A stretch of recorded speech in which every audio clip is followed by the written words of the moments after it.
esta simulación podemos ver cómo afectan diferentes parámetros a un proceso de absorción, en este caso específicamente la absorción de CO2 en agua. Podemos variar lo que es la temperatura, la presión del sistema, el flujo de gas de entrada, la composición del gas de entrada y la de salida, la composición del líquido y la relación entre el flujo de líquido y el valor mínimo. Vemos acá graficado lo que sería la curva de equilibrio. En este caso, esta gráfica está en relaciones molares. Recuerden que es equivalente a las composiciones libres de soluto. Tenemos lo que sería la línea de operación, que es una línea recta cuando se traza en estas condiciones libres de soluto. Vamos a tener que el tope de la columna va a estar en la sección inferior de la línea de operación y que el fondo, o sea la parte de abajo de la columna, pues va a estar en este caso en la gráfica, va a estar en la parte superior. Tenemos aquí trazada lo que sería la condición limitante, o sea la línea de operación con pendiente de flujo mínimo de líquido con respecto al flujo de gas, que es esta línea de acá, que nos daría entonces también lo que sería la composición máxima de salida del líquido, y la línea de operación, la curva morada, y por lo tanto la composición de salida. Con esta simulación podemos obtener cuánto sería el flujo de líquido que se requiere para la separación y la composición de salida de ese líquido, y también están trazadas lo que serían las etapas aquí en la curva o la línea amarilla. Recuerden que la escalera puede trazarse de abajo hacia arriba, de arriba a abajo, que nos va a dar la misma cantidad. Aquí podemos ver cómo la temperatura tiene un efecto. Recuerden que en los procesos de absorción pues hay una liberación importante de calor, pero si suponemos que el proceso es isotérmico, en este caso es isobárico, entonces a menor temperatura mayor va a ser la solubilidad del CO2 en el agua y por lo tanto se aplana más la curva de equilibrio, mientras que si tenemos temperaturas altas, entonces lo que ocurre es que se vuelve más vertical y se va a requerir una mayor cantidad de líquido para una separación determinada.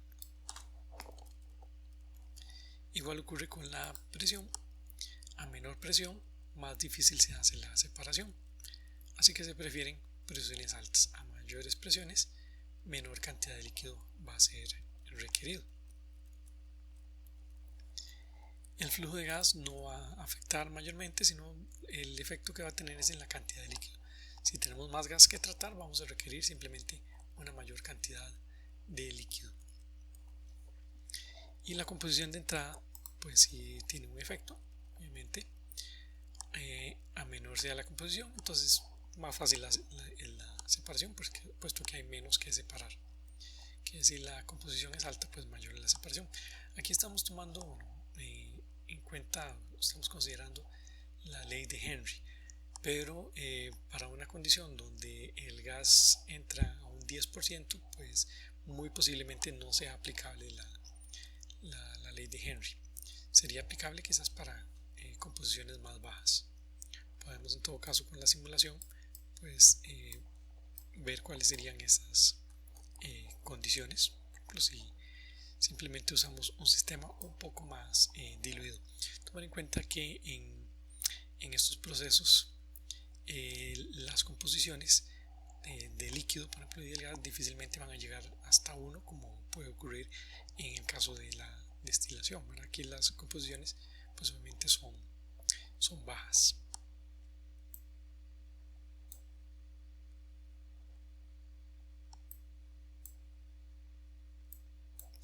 La composición del líquido que entra también tiene un efecto. Por lo general el líquido se recircula, o sea, se regenera, así que el líquido no necesariamente va a entrar como puro, como solvente puro. Luego puede contener una pequeña cantidad del soluto.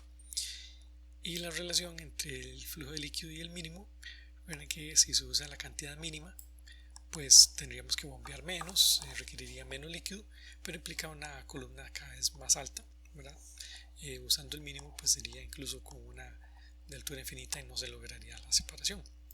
Si usamos mucho líquido, pues ese líquido va a ser más diluido, a la hora de regenerarlo pues va a tener mayores costos. Así que por lo general se tienen valores entre 1.1 a 1.5 valores, el mínimo, es los que terminan resultando más económicos en un proceso. Les dejo el enlace para esta simulación en la descripción para que lo puedan ustedes usar a gusto y ver diferentes condiciones y cómo estas se relacionan. Hasta pronto.